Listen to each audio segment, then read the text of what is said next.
Okay, today we're going to talk about a concept called the sphere of control.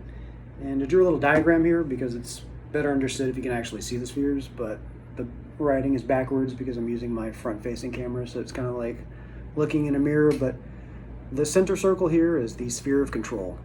These are all the things that you have direct control over, like what time you go to bed, what you're going to make for dinner, what you're going to wear tomorrow to work.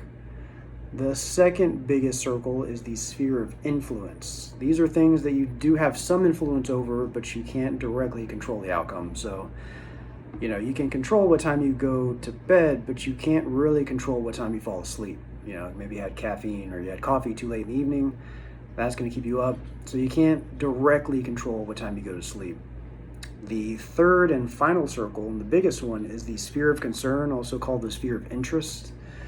This is basically everything else. This is what is being said on Twitter, what the Kardashians are doing, if a meteor is going to collide with the planet tomorrow. All of this stuff in the sphere of concern, it's not inherently bad to pay attention to that stuff, but I do consider it a waste of time if we spend way more time and energy here and not enough here, because these are the things that ultimately are going to improve our life, give us some direction, and repay the attention that we pay into it. If we spend all of our time worrying about what somebody said on Twitter, then you're really wasting a finite resource, which is your time and energy. And a lot of times we spend so much time in the sphere of control, sphere of concern, and that, maybe getting upset about what you read on Twitter because somebody said something that you disagree with, that just burns you up and keeps you angry, and then that starts to kind of distort the things that you can control, because maybe you take that anger and frustration and you're not getting work done because you're just wasting time thinking about something that somebody you probably will never meet said.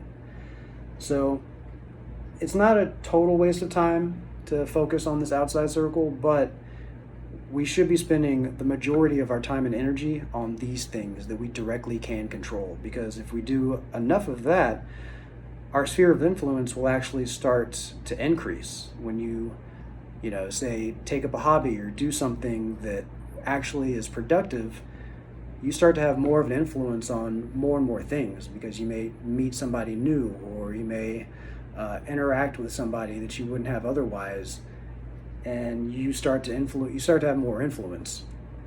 So again, I guess the moral of this story is not that keeping up with the Kardashians is the worst waste of time, but just know that the more time you spend in this outer circle, the less time you're spending on this inner circle, and this is where happiness and where productivity and a repayment of your attention and time is going to come from. So anytime you're focusing on something, your brain is somewhere, just ask yourself, is this in my sphere of control? Is this in my sphere of influence, or is this just everything else?